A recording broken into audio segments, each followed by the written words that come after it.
Welcome back to The Right Angle, a podcast for fantasy readers, writers, and anyone who loves a good story. Hi, I'm Autumn. And I'm Adrienne. In this episode, we're doing something a little different. For those that have been following along, we're going to be discussing our book club book, Kindling by Traci Chee. For those who have not yet read this book, please be aware of spoilers.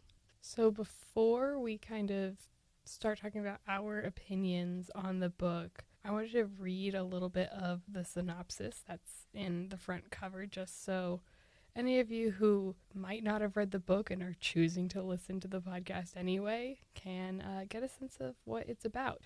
Come victory or come death. Once the war was fought with Kindlings, elite magic-wielding warriors whose devastating power comes at the cost of their own young lives. Now the war is over, and the Kindlings have been cast adrift. Their magic outlawed, their skills outdated, their formidable Valar weapons prized only as relics and souvenirs. Violence still plagues the countryside, and memories haunt those who remain. When a village comes under threat of siege, it offers an opportunity for 7 Kindlings to fight one last time. But war changed these warriors, and to reclaim who they once were, they will have to battle their pasts, their trauma, and their grim fates to come together again, or none of them will make it out alive. So, Kindling is told from the perspective of 7 Kindlings, and they're all adolescents in this book, and they're adolescents from the youngest being 14 and the oldest being 19. And this book is actually told in second person, so that is using language like you instead of I or he. So to put in perspective, if I was talking, I would say, I saw the dog, which is first person. He saw the dog, which is third person. And then you have you saw the dog, and that's second person. And that's how this entire book is written. So first, I think we should just talk about if we liked the book. How did we feel about that second person narration, and how did that kind of play into the story? How do you feel about all of this, Autumn? I really liked the book a lot. I had a very hard time keeping track of all of the characters because there are just so many, and then it's using second person, which is not something that a lot of readers are familiar with. And even me being an English major, who I have read works in second person, I've never read a full-length novel. And so it is definitely different, and it's something that took a minute to get used to, but I do really like it. I am a big fan of second person. I've been experimenting with it a little bit in my own writing, and you can do some really cool things with it. And I think this author, Traci Chee, does a really good job of handling it, and not only doing it just because it makes the writing look really fancy, which it does, but it adds a lot to the story.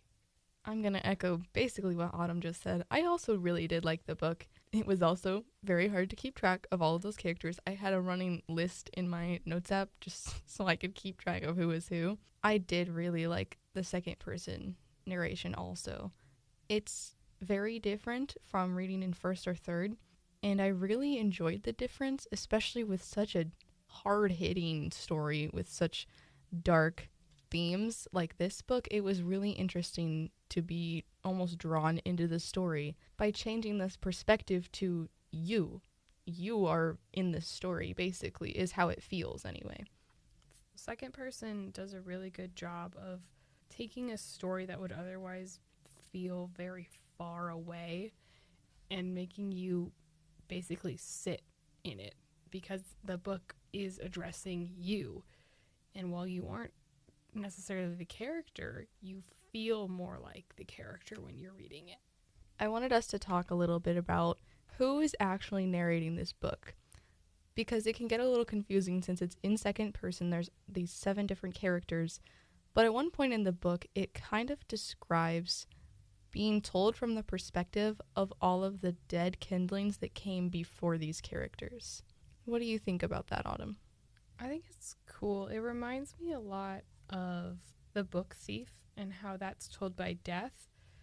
And while a lot of the times in that book and in this one too, we're getting these little quips from this other character who isn't experiencing the story, who's kind of floating outside of it. So in the book Thief, it would be death, and in this, it would be all of the dead kindling. And they are constantly making comments as you're reading the book, and they're filling you in on things that the characters don't necessarily say. They're adding a lot of subtext and adding a lot of depth to these scenes that I don't think we would otherwise understand as well. I think some of it would get across definitely, but the amount of just input they add to the story about the characters themselves, about the situations, is a lot. So first we wanted to describe all of the characters a little bit before we just start mentioning all these names, because it can get a little bit confusing. So like we said before, there's 7 main characters. The first one is Amity. She is kind of the leader of the group. She used to be what's called the Twin Valley Reaper. She was an extremely powerful kindling, but it did eat up years of her life very quickly. And she's almost 20 when this book starts, and that's really surprising because most kindlings burn out from using their magic before that. So it's really surprising that she's still alive. Then there's Leum. She is kind of the second in command for a lot of the book. It feels like she is very grumpy, and she has a dog named Burke, and she never really says that she cares, ever, and that becomes relevant later on too. But she really does. She cares so deeply about the mission that they choose to go on and everyone in the group so much. Then there's Ket. She originally wasn't planning to join them, but ends up joining them, which is great. She's kind of a heartbreaker. She's a person that doesn't really stick around too much. So it was pretty surprising when she did end up joining them for this month-long mission that they were going on. Then there's Amara. She's a very cheerful person. She's actually from the other side, the losing country called Vedra. But it's also relevant later on in the book that she is Chenyaran, which is a different country, but was annexed by Vedra early on. So she kind of has this identity crisis at some point, like, what actually am I? And even the country that I'm supposed to be from now doesn't even exist anymore. So who are any of us, really? Then there's Ben. She is a knife thrower, and when the Kindlings find her, she is performing with her knife skills, and she's extremely fast, very talented. Then there's Canver, who is non-binary. They are an alcoholic, and they were in the academy with Leum at one point. And then there's the youngest, City. The rest of them really didn't want City to join at first. They mostly wanted to protect her, and that, again, becomes relevant later in the book. She was a trainee in the academy when the war ended, so she never ended up graduating and getting her weapon and getting to go to war. So she does not understand what all of these other characters went through, but so desperately wants to be included in their group. So now that we've covered these characters a little bit more, Autumn, who is your favorite character and why? Well, I have 2. My favorite 2 characters would be Liam, or as you say, Leum. Leum. And City. I don't know why I gravitated towards Liam so much. I think it was part of the reason because they're one of the very first ones we're introduced to. And something about their cold exterior, but using that as a front mostly because their actions don't always suggest that, because I jokingly talked about this with Adrienne, picking up strays almost. So she has this dog that follows her around, and then at some point, like, City starts following her around, and then she really tries to push away City, and she just kind of collects people around her unwittingly, and I just loved that for how desperately she claims she does not like people. She's always surrounded by them. And then I like City. She's such a sweetheart, and she's just always trying to prove herself that she is actually kindling, even though she didn't fight in the war, and she's constantly misunderstanding things that are happening around her. So we see the other kindlings relive their trauma on multiple occasions, and City has no idea what's happening. She's like, they're sad, but why are they? I don't understand. And as a reader, you're just like, oh, boy, honey.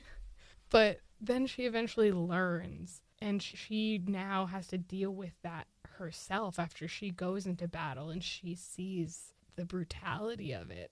And it's that like quick shift, but she still tries to keep that innocence a little bit in her. And I think part of the reason I like her so much is she really reminds me of an NPC I played in our last D&D campaign. She's very similar demeanor-wise, and so I think that just also struck a chord with me. That's fair. Those are really good characters. I have kind of 3 main ones that I really gravitated towards. It's really hard to just pick one with 7 of them, and they're all so different and so well written. The first one I really enjoyed, their story was Canver. Man, they were just heartbreaking to read about the whole time, and it really hurt, but their struggle with addiction and going into why they relied on alcohol to get them through, it was so heartbreaking. And then I really loved Ben. She was very quiet the whole time, and you really see her as this kind of like Leum, a very cold front, but then you read her chapters and she is one of the most caring out of all of them, I think. She's so sweet on the inside and has such a beautiful reason for why she keeps them at a distance, but it's almost like she can't help herself and wants to be close to the others so badly but can't bring herself to. That really resonated with me. The third one I really loved eventually was Imara.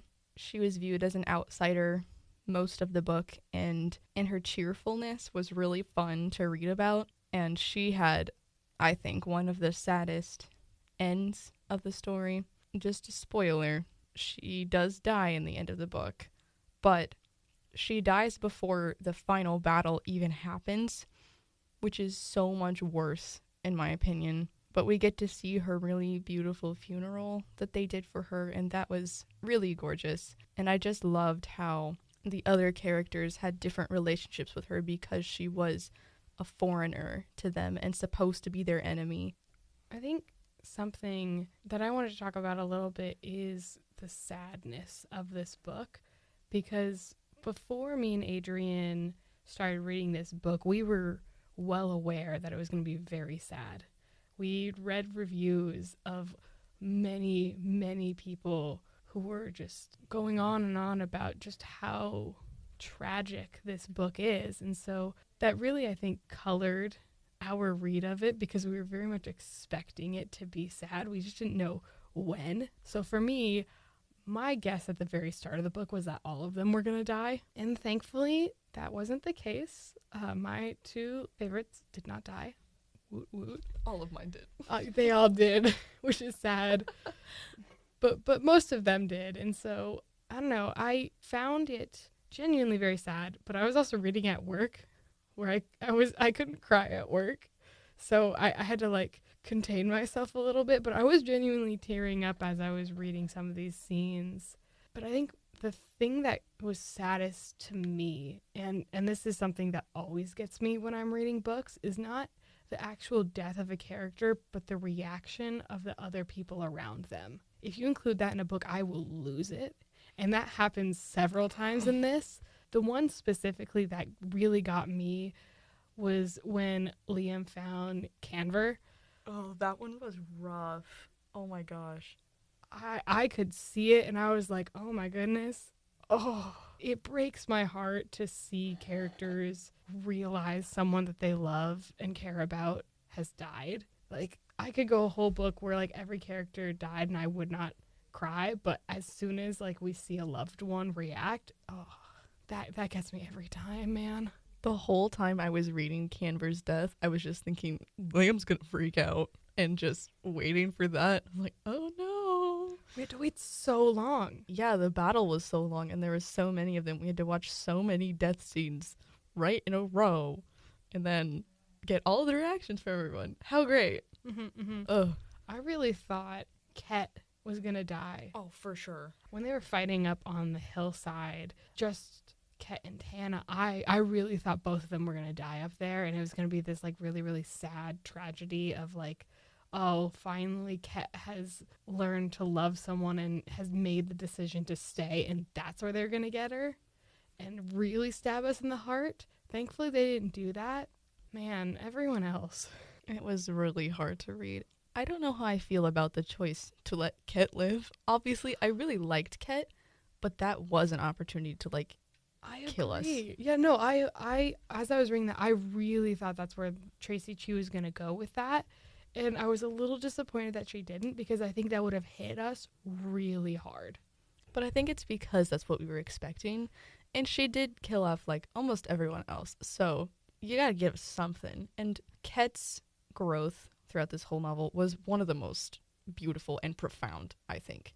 She changed so much. And I'm kinda glad like we can imagine her like finally settling down with someone in some way. I think that was the natural conclusion to her story, and I think as much as I think we're like, oh, it would have been really hard hitting if she would have died before she got to like live out this dream, I do respect the direction that Traci Chee went. It fit really well. I think all of the endings for each character fit really well. I think killing off main characters especially, you have to be really careful with it and you have to be almost pretty sensitive. But I think Traci Chee did a really good job in choosing who went this time, which I didn't want any of them to go. But I also think it would be equally unrealistic if every single one of them died, unless it was like, oh, the enemy is so overpowered that there's not even a chance, which was kind of what was happening. They were very overpowered, and Amity, oh my gosh, what a glorious death. Like, that's what she wanted, and she got it. So I'm kind of glad of that. Throughout this book, Amity, because she was almost 20, and it's not common for kindlings to live that long, she was progressively getting worse and dying, and she knew that. And right before the final battle, it was really bad. So her final act was to use her magic once again to finally give the others a fighting chance to survive this battle. And it was, like I said, it was glorious. There's no other word for it. I found it really sad because of how much she didn't want to die. That was one thing that I was like, man, I really was thinking that maybe they'd like somehow find a cure at the very last second, or like she'd be able to push through and see the battle conclude. And so I think that makes her choice to sacrifice herself even more meaningful because of how much she didn't want to. Because there's a conversation earlier between this character who lives in this village that's getting attacked called the Old Man. And he basically, once he realizes that she's dying, he's like, well, why don't you just, use all of your kindling magic right before and stop the fight? Not understanding that she's more than just a weapon. She is a person who has value. And I'm very grateful for Tana's mom, Ona, who, after the Old Man basically says all this really hurtful stuff to Amity, comforts her and is almost like a mother to her throughout a lot of this story, and is just very kind and is like, you know what, you're a person, and it's a tragedy what this kingdom has done to all of you, and I'm very sorry. And I was like, oh. That scene was heartbreaking. And even more than just a person, Ona was like, you're a child. These are literal children. She's only 19. City's maybe 14, we think. Like, literal children. And the old man, well, another spoiler, the old man basically gave all the kindlings up in the final battle because the enemy came to both sides and said, hey, village, if you give up the kindlings, we'll let you live. Hey, kindlings, if you just walk out right now and let the village basically fend for themselves, then we'll let you guys live. And the old man does end up giving them up to save themselves. But, they don't honor that, of course. Why would they do that? And I think it's really interesting how the other characters in this book view the kindlings. They're very powerful magic users, but they're also just children. And a lot of them have trouble viewing them like that. But in the end, Ona finally does when she sees Amity kind of lose it, rightfully so. And I thought that was a really beautiful scene. I just think the way the whole story talks about the Kindling, both from the perspective of the Kindling and the perspective of others who aren't Kindling, and just all the different conversations we're able to have about it. Because a lot of them, I don't think, view themselves as children anymore. They're of the mindset that we went to war, we went to battle, we lost our innocence, and so we are no longer children. Yes, technically we are, but because of our experiences and all of the things we went through, like they don't give themselves the grace to be children and to make mistakes. Well, if you think about it, because of using their magic, they like burned up a lot of the years that they had to live, so they're not really children anymore. Like, both in a physical and just a mental sense. But we have so many of the outside characters who also don't really treat them like children, who treat them not even like people, as weapons, as tools to be used. Not that they're treating them poorly in any sense, but they don't treat them like you would treat a normal person. And so I think that's reflected in the Kindling's actions, and they know this. They know this is how people treat them. This is how it's been done for many, many years when the war was going on, and now in this new environment where they're still trying to navigate everything post-war, they're still being treated like that. And I think a lot of them, they don't acknowledge that it's wrong, but they don't outrightly say that it's okay either. They're kind of the mindset of like, oh, this is how it is. This is how we've always been treated. It is what it is. So I want to pivot now that we've talked about all the characters we love very much and ask which character irritated us the most.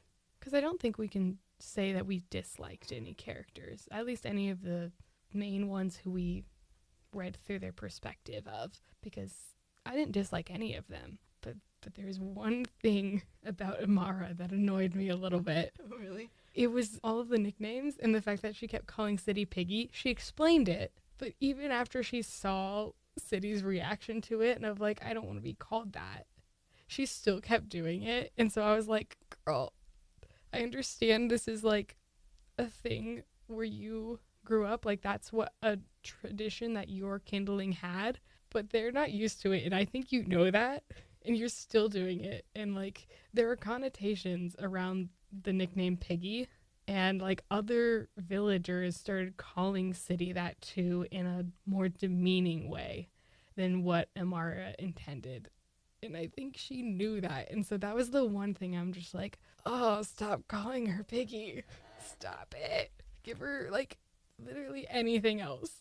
I understand that. I didn't hate that part of it. I do think it's a whole thing with Amara that she has this identity crisis and people treat her as a foreigner. So it's almost like that thing. It reminds me of Nick Wilde from Zootopia, funny enough. That like, if people are going to see you as something, then why should you act as anything else? So she like makes herself appear even more different on purpose so as not to like let herself down when people find out she's a foreigner maybe. So I don't know. Didn't she stop calling City Piggy after that though? Or did she not? No, she did it a little bit until, she died. Right, yeah. She meant it a lot more positively after that, and I think after explaining it like to both like us, the reader, and also to City, I'm like, okay, I understand it now, and I find it. I kind of get it, and I find it less annoying. But man, I wish you would have explained that a lot sooner. That's so true. Yeah. And Amara did defend City from the villagers who were saying it in a really rude way. And I liked seeing City's reaction to that. It was really sweet. It was like, someone cares enough to defend me for what? And actually say it. Leum. Oh my gosh. We'll talk about that more later. They got there eventually. Kind of. They did. Well, that's a good segue into our next question. How did relationships shift over the story, and did any alliance surprise us? So first, there's Leum and City. My babies. Yes. Leum is very protective. At her core, she just wants City to be a kid, like she did not get to be, like none of the other Kindlings got to be. But she never tells City this, ever. the whole time because Liam doesn't talk about things. Liam keeps them inside, Yeah, as you know, as she should, I guess. I don't know. and City's also not good at picking up context clues. She's so naive, which is like the point of her being the youngest one. So, and it isn't until she experiences this final battle and gets a taste of what it means to be a real Kindling, and she's like, "Oh, I didn't know what I didn't know. They were just trying to protect me from this. Oh no." But it is really beautiful in the end. Both Liam and City do survive, Woo! and they go off together, which is so sweet to see. And it's really funny. Even in the end, after everything that's happened, Liam is like, "Yeah, you can come with me if you want, I guess." And City's like, "Really?"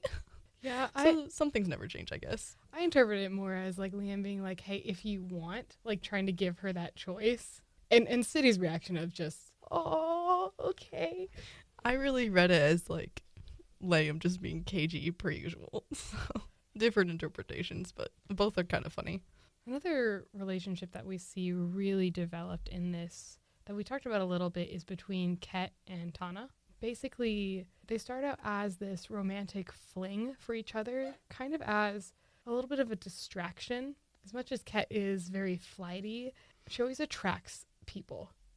She always has someone to warm her bed. She's a heartbreaker. She is very much a heartbreaker, and I think that comes from an internal need within herself to like not truly be alone, like to be the one to make the choice of like I am choosing to be alone, not because people don't want me, but because I am actively choosing to walk away. Which part of her backstory we found out is I think it was someone that she was involved with just got killed in the most mundane way. Like she got crushed by a horse carriage. Like it wasn't in the war and wasn't anything meaningful sacrifice. It was just she just died. It was after the battle, Yeah. after everything they'd finally survived, and she died in this very mundane way, and that made it more tragic. Of she died after the fact. It reminds me of John Lawrence's death in Hamilton, both in real life and also in the musical. John Lawrence, we hear, dies after the war had technically concluded, but there were some smaller battles that still went on because they hadn't received word yet that the war was over. And I think that is one of the saddest deaths you can give a character, is after going through all of this, after succeeding and fighting and surviving, they were so close to being free and having the life that they dreamed of, and then it is snatched away at the very last second.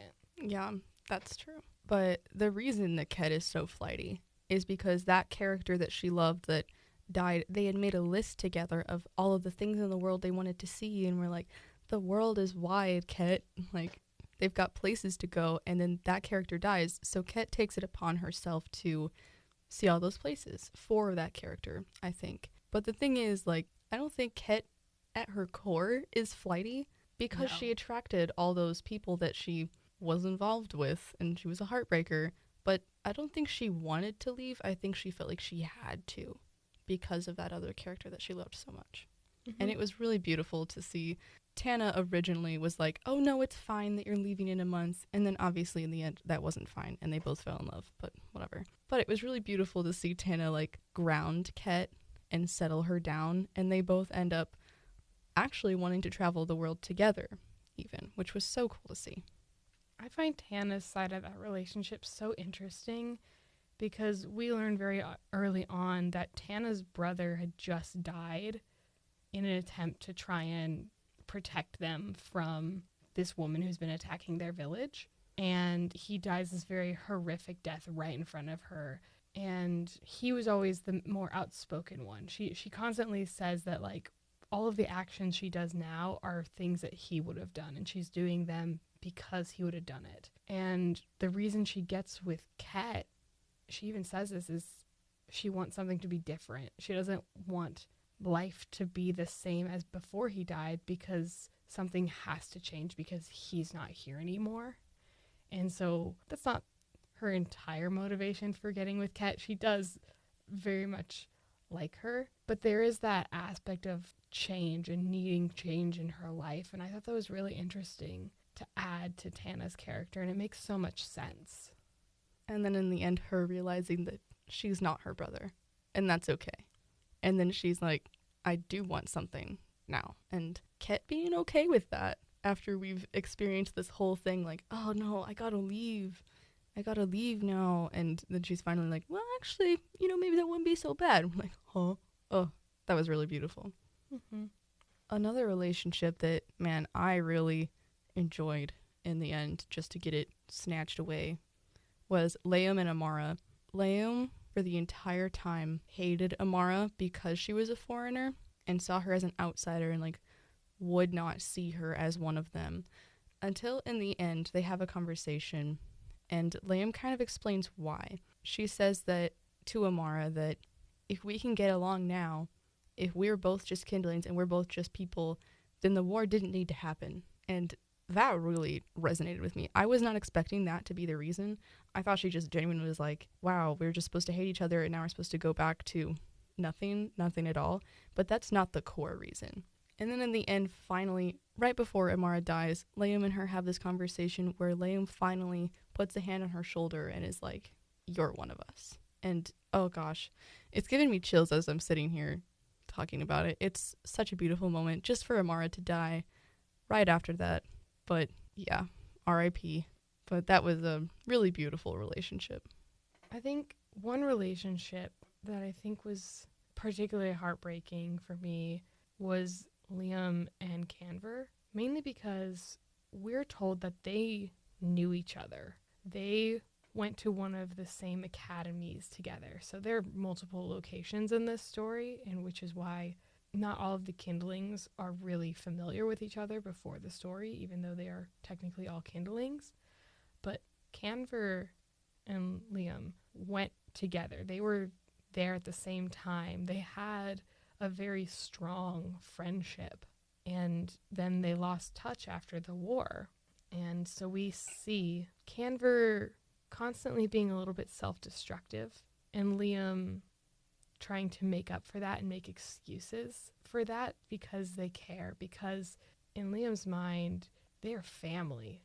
Like, they have a bond stronger than blood, and so even though they are kind of letting the team down by letting their alcohol addiction kind of take control, Liam is still really, really advocating for them and the importance of them and making sure that they're still there. And eventually, Canver gets clean. There are relapses that happen, which I'm very glad that Traci Chee included those because that is so realistic. But I loved seeing Canver after they were sober. And I wish we would have seen a little bit more of Canver and Liam's relationship after that. We have a couple moments, but nothing like that really, really stuck out to me after the fact until Canver's death and Liam is grieving. That, We don't talk about that. Gosh. And in the end, well, the entire book, Canver really enjoyed the children of the village, which was such a sweet touch that Traci Chee put in. It was so sweet. Oh, one of the other characters in the end after Canver died was kind of just ruminating, I think, on everything and was talking about Canver a little bit. And whoever it was said that, like, basically, I wish Canver would have survived. Like, they weren't meant for the war. They were too sweet. Like, maybe they would have been an artist or something like that. And that was really beautiful. And to see Canver's just sweetness the entire time. But Canver dies basically saving all of the children of the village. Especially this one, which is actually Tana's younger sister, Poppy. And it just makes it even more heartbreaking and so beautiful. one thing that really stuck out to me about this novel that I think Traci Chee does a fantastic job at is the realism of these characters, of taking these children who have been battered by war and showing how it affects each of them so differently. It's really difficult to showcase the effects of war on a character. That is a very introspective thing, and it can get very deep and very heavy for one character. Traci Chee does it with 7, and making all of their experiences unique is something I just have to give her the utmost compliments on. because even though all of these characters experience the same war, they didn't experience it the same. They all had different roles, they all had different lives before and after, and I think Traci does such a good job of showing us that and making each of these characters so distinct from one another. Mm-hmm. I agree. I thought all of the characters were so well written. All of their choices made sense, even if, like, you know, they were really hard. Especially, man, I keep going back to this Canver's relapse. There's one point where they relapse and they're supposed to be on watch guarding the village, and because they are drunk, they miss something. And it's this huge thing. Leo is super worried about them, like, oh my goodness, what did you do to them? They were on watch. These enemies must have, like, killed Canver or something. And Liam goes and finds them, and they're just drunkenly passed out instead of actually watching over the village. So that's really heartbreaking to see. But it was also really beautiful that Amity wanted to kick Canver off the team. Rightfully so, I think. I think that was a smart choice. But both Liam and Amara said that they would leave if Canver was gone. And yes, it's a little bit enabling, because at some point, especially after a mistake as big as that, you just gotta learn. But I thought it was a really beautiful thing, especially to have Liam and Amara on the same side for once, which I think kind of spurred their relationship on a little bit to be caring for Canver so much. I think this is a similar vein, and I promise I have a route in which I'm taking us. But one thing I think is fantastically done is we're not overwhelmed with information right away. We learn about these characters very, very slowly. We learn about their traumas and their hardships and the reasons why they're making these decisions, sometimes even after those decisions have been made. I think this is especially true for Liam, for Canver, for Amity, Ben. for Ben, for So basically all of them. basically all of them. And we see this progression of like, oh, they reveal a little bit of information about themselves. That's why they're doing this. And then we get later down the line and something else bigger is revealed. And you're like, oh, wait, scratch that. This is actually the reason why they're doing it. And we slowly get to the root of all of their characters and all of like the cores of their traumas. There's so many layers, which is super realistic, instead of just there being one shallow reason, which is really cool. Yeah, there is so much compacted into all of these people, and like this is beyond just like the fact that they're children at war. Like there is so much complexity to the stories, and you can see that in the decisions. And I just give so much credit to Traci for making these characters and making these decisions so realistic with how much is going on in their heads, because there's got to be so much, and we see that a little bit because we are in second person and we are being them. And thankfully we have the ghost voice also telling us a little bit more too. But there's some things I remember reading being like, not that it didn't make sense for that character, but I knew in the moment, I was like, I feel like there's something here that we're not being told yet, and I can't wait to find out. I love doing that in my own writing. I love doing that in D&D. It's super effective to hold on to something and then reveal it, and then people can go back and be like, what? That's why all of this happened? Mm-hmm. Yeah. I think that's really cool. Like, I think the biggest one, we always talk about Canver, Oh, but Canver. Canver, we learn that they remember having a sibling. Oh. And they spent a lot of time kind of reflecting on this family that they lost. Not that they died, but they just didn't get to grow up with them. And then later, they actually managed to find their way back home in a battle. And they remember the streets, and they're running down, worried, but also very hopeful to try and reunite with their family. And then they get back to their old house, and they see their sister dead. Ugh. And part of me is just like, oh my goodness, all of the layers about like kind of taking care of the children so heavily tie into that, into ways that like I can't even articulate fully. But I remember reading that and then looking back at all of their decisions and being like, wow. Not that it didn't make sense, but it makes so much more sense and it adds such depth to this character now. And I think for a lot of people who also like haven't experienced addiction, you feel a disconnect from Canver for a while. You're just like, bro, just don't then, I guess. But after reading that, you're like, I get it. Like, that is, I think, one of the most traumatized characters in this story. Like, their backstory is, I think, one of the saddest by far. Another decision, I look back to a lot of Amity's decisions once we learn that she is actively dying. And, like, we're presented an idea of, like, oh, she recruited all these people as kind of, like, a last hurrah before she dies. But then, like, we learn more, and, like, that feels almost surface level, even though it's not surface level. Because what was surface level is just the fact that she was kindling and she was trying to look out for people. Like, we break past these barriers, and every time there's just another layer and another layer. And it's with all of these characters that that's the case, which is so impressive and hard to manage. One character that I don't recall, I don't think that they went into their backstory very much, was Ben.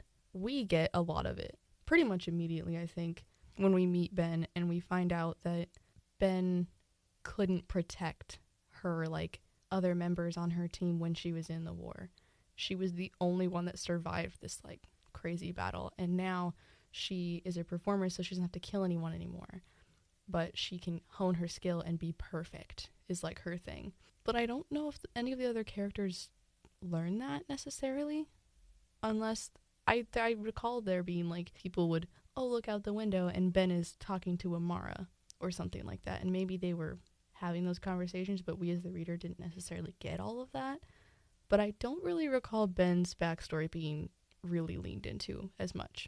I don't know if it was necessarily with other characters, but I remember a lot of it, like, learning later on that Ben was trying to be recruited to be one of the queen's, like, elite assassins and, like, bodyguards and protectors, and she basically says no and runs off because she doesn't want to kill anybody else. And I love that aspect because Ben is introduced as almost this assassin, this torturer in the story, and we get little nods to it and little hints to it, but we're never hit over the head with that information. Ben's story, I think, is definitely the subtlest, but we still, I think, learn a lot, and I think we have to infer a lot about that, where with some of the other characters, I think it's more talked about, like Ket, for example. Her story was, like, super leaned into, I think, this whole time.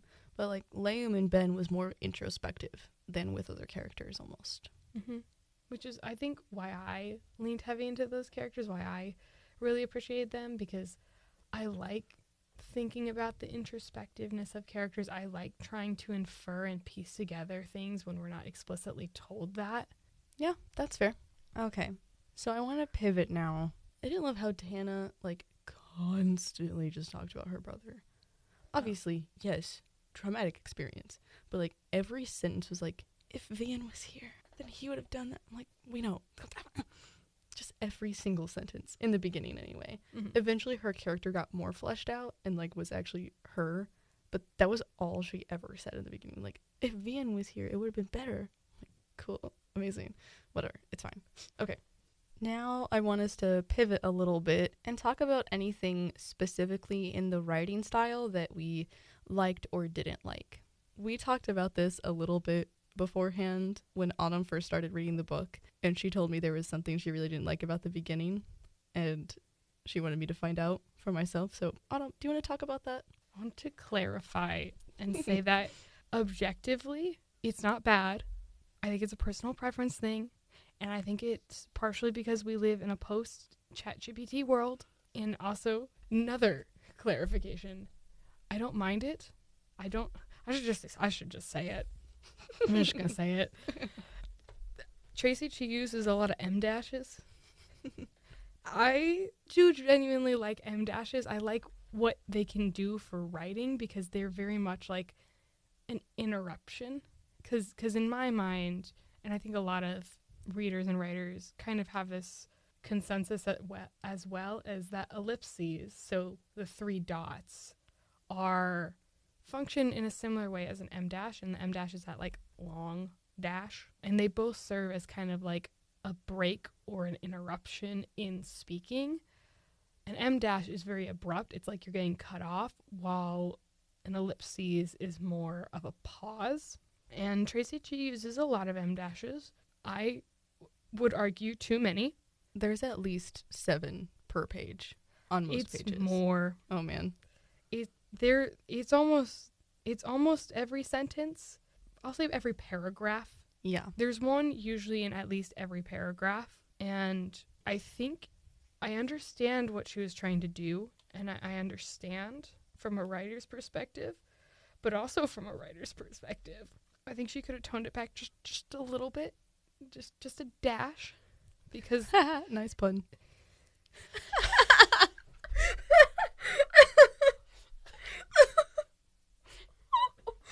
You have to keep that in. but she uses them so much that I think it loses its value a little bit, and it doesn't hit as strong, but I do understand why. And so, like, I'm not going to be super negative and be like, oh my gosh, I hate this book because of this one tiny little minute thing, and I'll never read it again because of all the freaking M dashes. That's not the case. That it's really just a me preference. Like, I don't like M dashes as much, but it's not bad, and it doesn't detract from the story at all. It's literally just the most surface level thing.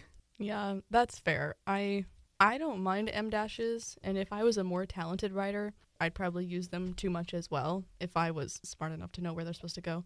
So I didn't mind it. There was like just a little bit too much. Like it just felt like I was constantly being interrupted, but I think that was the point. Like it does help break the flow of writing so that it's not picture perfect, just like these characters' thoughts are not picture perfect. And all these interruptions with the narrators of the dead kindlings having those interruptions as well. So it really did add to the story, but I also agree there was quite a few of them. Like I would give anything to just have someone count how many are in this book. There's many. You mentioned the like dead kindling voices, Mhm. and the writing technique to do those I think is really well done, and it's parentheses. There are no parentheses used outside of when the ghosts are talking. Low-key, I forgot that was supposed to be them talking this whole time. Oh, every single time, I kept that in my brain. Like, I put that in memory, and I was like, okay, every single time we're reading this, that is what's being portrayed. Because most of the time when you use parentheses, it's almost kind of like a thought or like a last minute like interjection, but like softly, like, oh, hey, just so you know. I think that's kind of how I interpreted it, just like an extra thought that they had, because I forgot. I knew in the beginning that this book was narrated by death, kind of, but I forgot that was the thing. Maybe I need to read this book again now. Yeah, no, it adds so much when you take those as not being essentially something you're thinking, it's being interjected for us, the readers, to know. And it really adds to the story.